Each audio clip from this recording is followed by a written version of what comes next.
สวัสดีครับใครๆก็เข้าครัวนะครับวันนี้นะจะมาทำอาหารเหนือนะครับเป็นอาหารพื้นบ้านนะครับ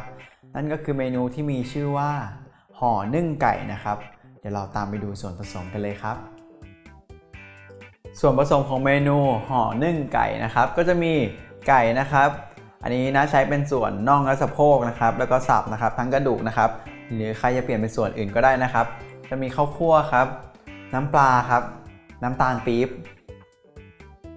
อันนี้เป็นส่วนผสมของพริกแกงนะครับก็จะมีพริกแห้งครับกะปิครับนะใช้เป็นกะปิกุ้งจืดนะครับมันจะได้ใช้ได้เยอะนะครับเพราะมันไม่เค็มครับก็ข่าครับตะไคร้ครับรากผักชีครับหอมแดงกระเทียมครับใบตองและไม้กัดนะครับหรือว่าไม้จิ้มฟันก็ได้นะครับส่วนผสมก็ครบแล้วนะครับเดี๋ยวเราไปลงมือทำกันเลยครับครับเรามาเริ่มทำห่อนึ่งไก่กันเลยนะครับเราจะมาตำพริกแกงก่อนนะครับนี่นะก็จะใส่ตัวข่าก่อนครับเพราะข่าเนี่ยมันตำยากนะครับก็พริกแห้งครับตะไคร้ครับแล้วเราก็ตำก่อนครับ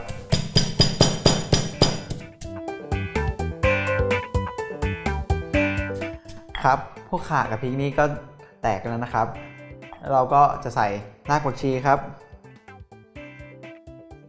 แล้วก็ตำนะครับให้ละเอียดนิดนึงครับ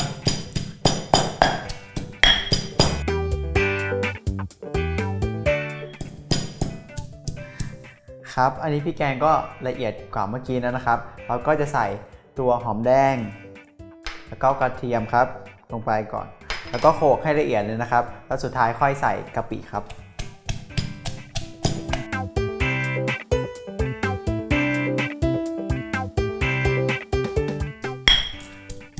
ครับเราก็จะใส่กะปินะครับอันนี้ใส่เยอะๆได้เลยกะปิมันไม่เค็มนะครับ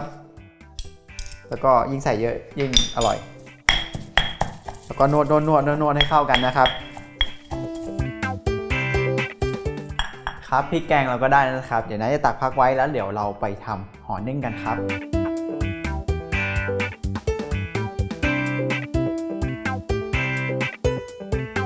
ครับเดี๋ยวเราจะมาเริ่มผัดตัวห่อนึ่งกันนะครับ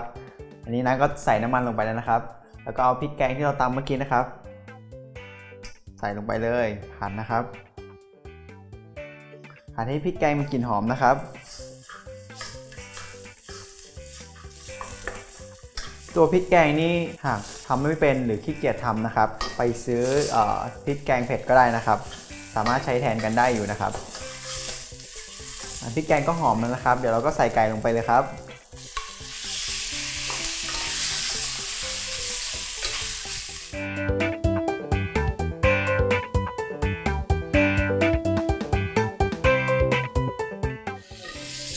ครับไก่ก็สุกประมาณนี้นะครับเดี๋ยวนะจะเติมน้ำลงไปนิดนึงนะครับ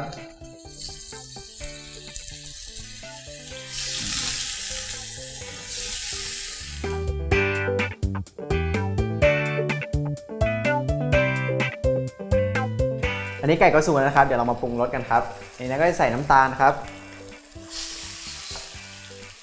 แล้วก็น้ำปลาครับอันนี้น้ำปลานี่ก็เราต้องชิมก่อนนะครับว่ากะปิที่เราใช้มันเค็มไหม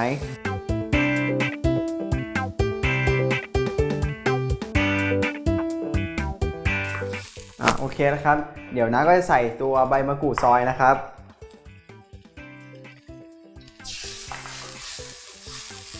แล้วก็ผักชีครับต้นหอมครับแล้วก็ปิดไฟเลยนะครับเดี๋ยวสุดท้ายเราจะใส่ข้าวคั่วครับ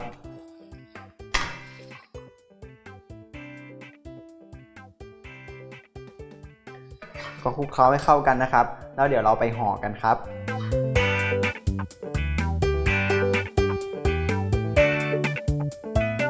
ครับเดี๋ยวเราจะเริ่มห่อนึ่งกันนะครับ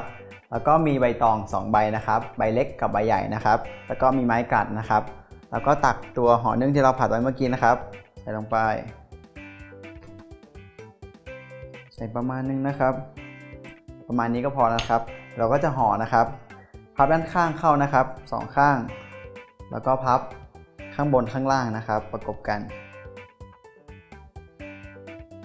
แล้วก็กัดนะครับ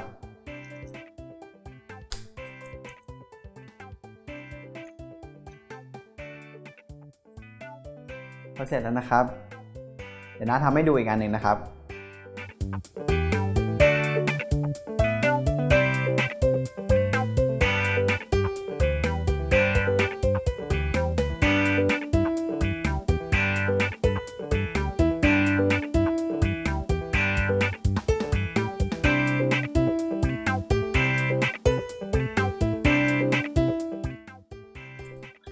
ครับเดี๋ยวเราเอาไปนึ่งกันครับใส่ลงไปเลย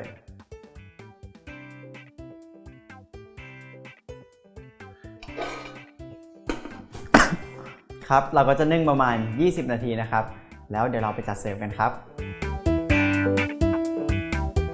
ครับเดี๋ยวเรามาแกะห่อนึ่งกันนะครับ